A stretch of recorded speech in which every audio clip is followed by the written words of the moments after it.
folks, it's Gecko, and today I'm going to be bringing you my April wrap-up. Now,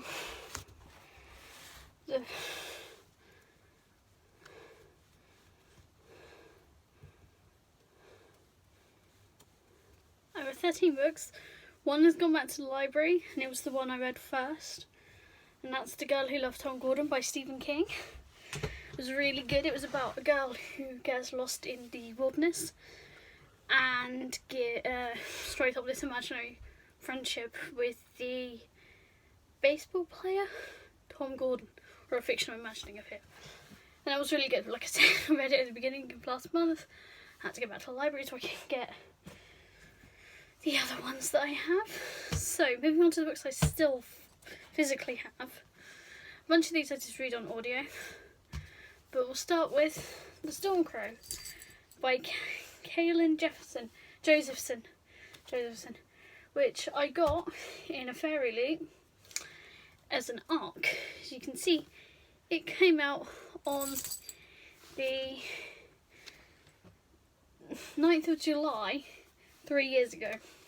But I read it, I really enjoyed it. It's about magical crows and they've been taken away from the kingdom by the invaders. And this princess is forced into an arranged marriage with the bad guys. And so it's Aragon meets Andai Darkin. I haven't read Andai Darkin. I read Aragon years and years ago. And basically, as it says on the blurb, she finds a dragon egg. McGonagall, can you not? I love you, but really? Sorry. I love her, but she's a little bit irritating. Right, so basically she finds this dragon egg, crow's egg. McGonagall, I've literally just said not to do that.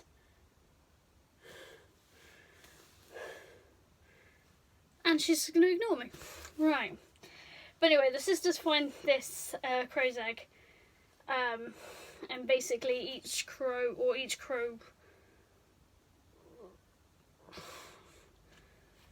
I don't know what they call them, like, I can't remember what they call them, the people who... McGonagall! Jesus! I had them in order and everything. I don't even know if this is the right order now. Sorry about that.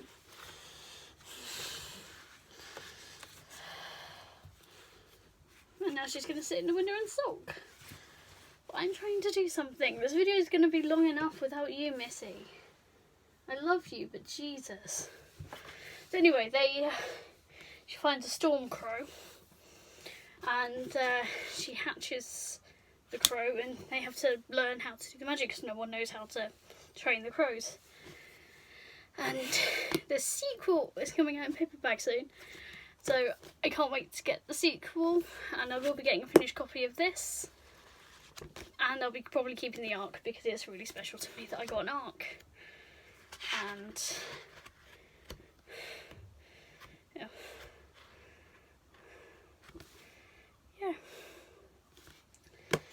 Anyway, the next book I read was the 4th Percy Jackson book, Percy Jackson and the Battle of the Labyrinth, which was where they have to go into a labyrinth to fight some, yes.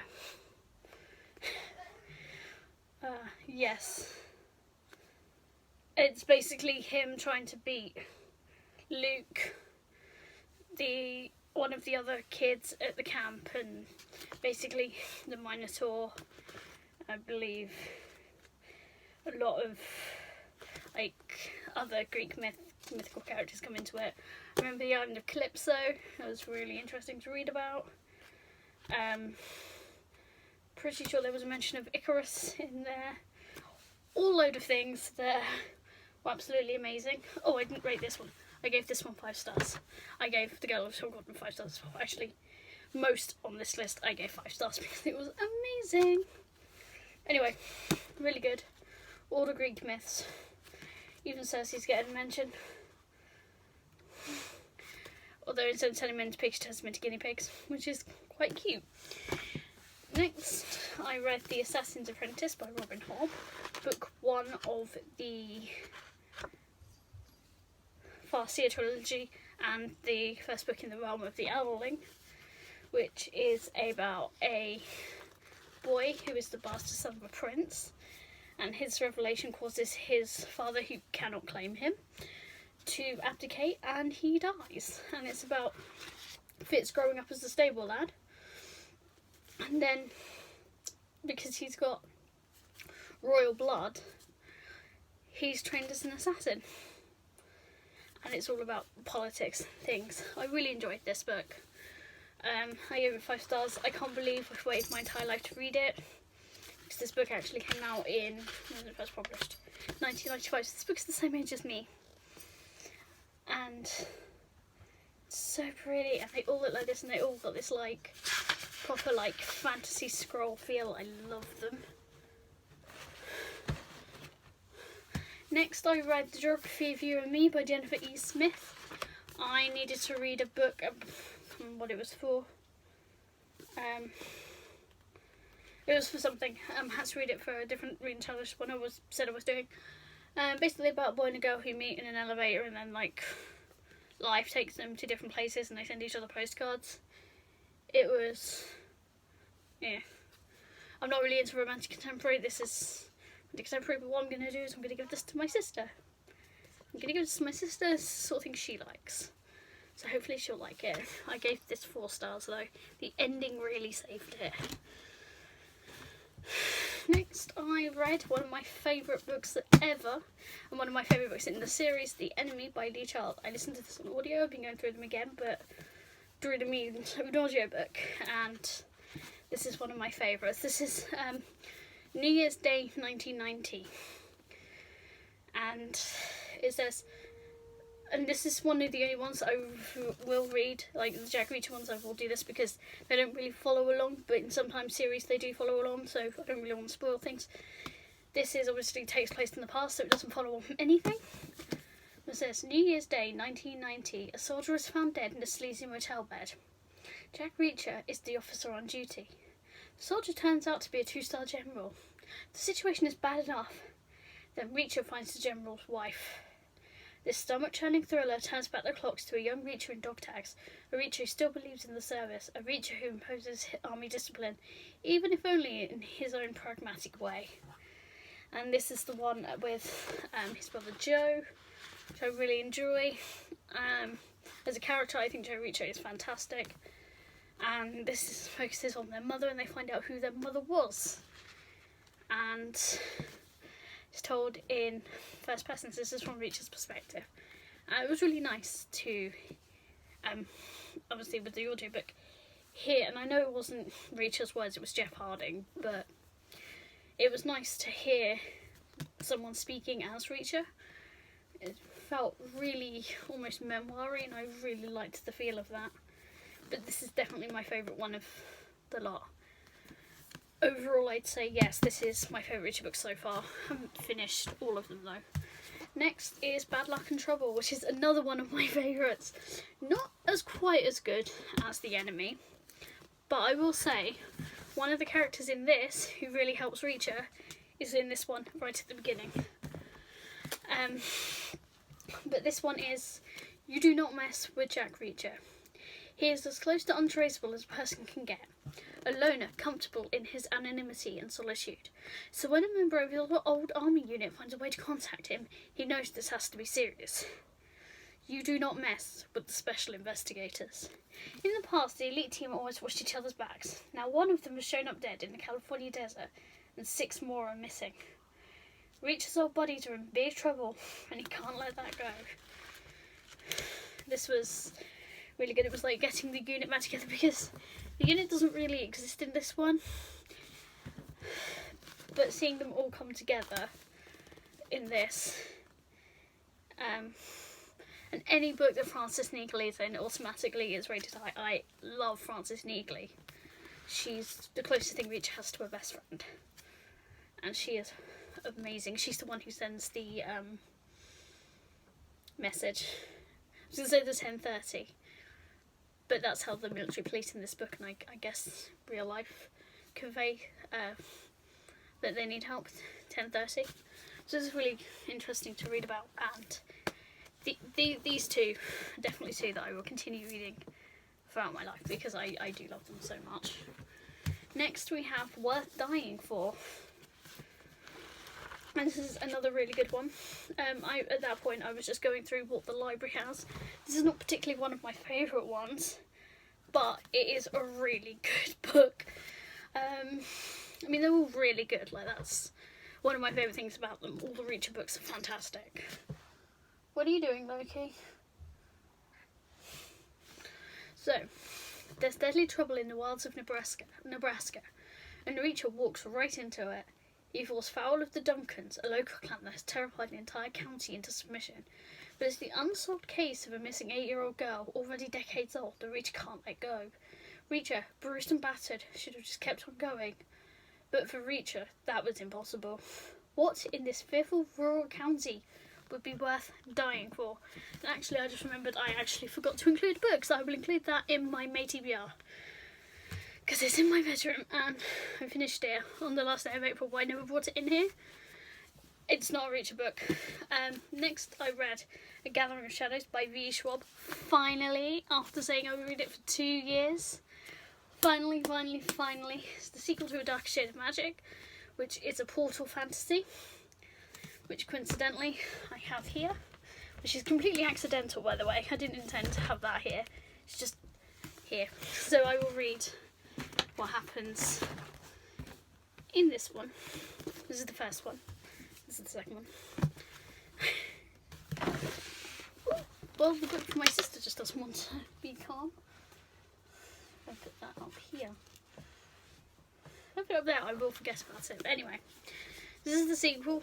The first one says, Kel is one of the last travellers, magicians with a rare ability to travel between parallel universes, connected by one magical city. There's Grey London, without magic and ruled by the Mad King George III. Red London, where magic is revered and where Kel was raised, alongside the heir to the Empire. White London, where people fight to control the remaining magic, and magic fights back. And once, there was a Black London. So, the sequel picks up from where this one ends. I can't say too much because it's a sequel, but absolutely amazing. I will not be leaving it 2 years to read the third one, even though the third one is huge. Where is my third one? It's probably up there, to be honest. Like, it's huge.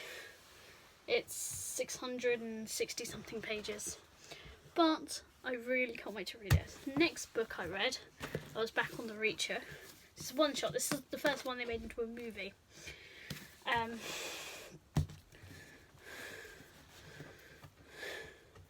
No, that one was the last one. No, it wasn't. No, the bottom one was the last one. Just happened to be the same colour and set in the same city. No, they're just the same.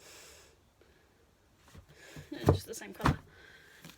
Right, so this is the one that was made into a movie. 6 shots, 5 dead. A heartland city thrown into terror, but within hours the cops have it solved. A slam dunk case. Apart from one thing, the accused gunman refuses to talk, except for a single phrase: "Get Jack Reacher for me." Reacher lives off the grid. He's not looking for trouble, but sometimes trouble looks for him. What could connect the ex-military cop to the psychopathic killer? And this was really good. The movie actually is pretty good, considering Reacher's 6'5", 250, 250 pounds, and Tom Cruise is not. I believe Amazon are going to do a series of this, so that'd be quite interesting to see what they come up with. But yes, this is another one of the ones I really like, and I listened to all of them on audio. I read them on audio, which was, again, amazing. It's a different experience, and I really appreciated how it worked. This was a lot more complex than the movie. I remember the movie more because I'd watched the movie recently, but this, wonderful, wonderful book. I say wonderful when it's talking about 5 people being murdered, but it was really good, and what it does fantastically.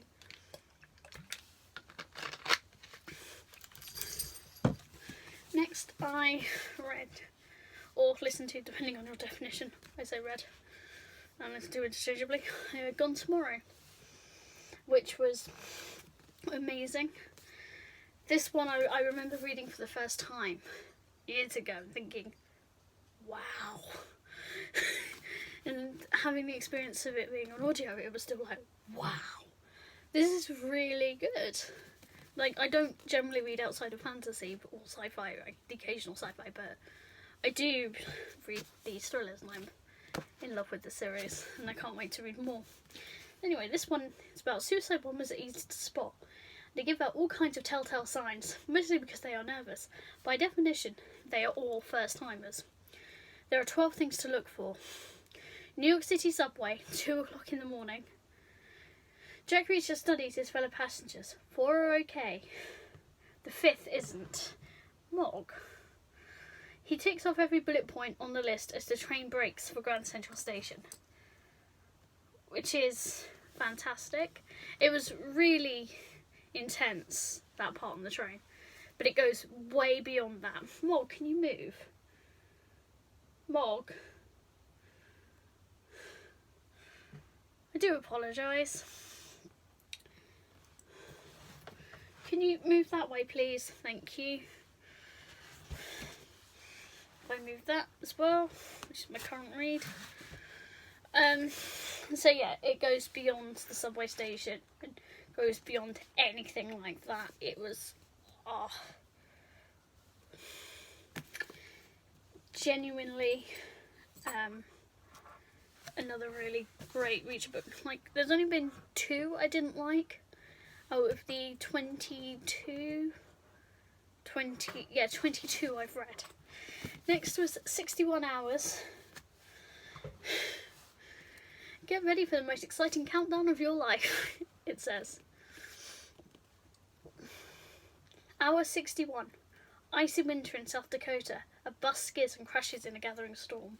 On the back seat, Jack Reacher, hitching a ride to nowhere. Hour 31. One brave woman is standing up for justice. If she's going to live to testify, she'll need help from a man like Reacher, because there's a killer coming for her. Hour 0. Has Reacher finally met his match? He doesn't want to put the world to rights, he just doesn't like people who put it to wrongs. And another really good one. Yes. Genuinely, I'm so glad I was introduced to Jack Reacher, because they're just genuinely good books, and they all follow a very consistent plot, but they're all so unique, they don't feel like repeats, at least in my opinion, and how far I am in the series. It's like... And finally, we have the Midlight Line, which, this one was just, I think it changes people's opinions on certain things because it gives some humanity to some events. Anyway, Jack Reacher is having a bad day. It would be a dumb idea to make it worse. Reacher sees a West Point class ring in a pawn shop window. It's tiny. It's a woman cadet's graduation present to herself. Why would she give it up? Reacher was a West Pointer too, and he knows what she went through to get it. All he wants is to find the woman. He'll have to go through bikers, cops, crooks, and low-life muscle. If she's okay, he'll walk away. If she's not, he'll stop at nothing. Best advice? Stay out of his way. Absolutely amazing. Absolutely amazing, wasn't it, Mog? Yeah, it was amazing. So she can be very irritating, but I love her. Can you not step on my... I'm going to be filming a TBR video after this, Mog. And including the book I forgot because it's in there. And I'm going to be doing this TBR thing in a minute, so I thought, you know what, just leave it and I'll film that straight afterwards. No problem. What has he done? Hi, I love you too. So yes, thank you for watching. Have you read any of these? Let me know. Let me know what you think of them. I just really love Reacher. But that did help me get through a lot of books, even though they were mostly rereads. So yeah, thank you for watching. Have a lovely day. Bye.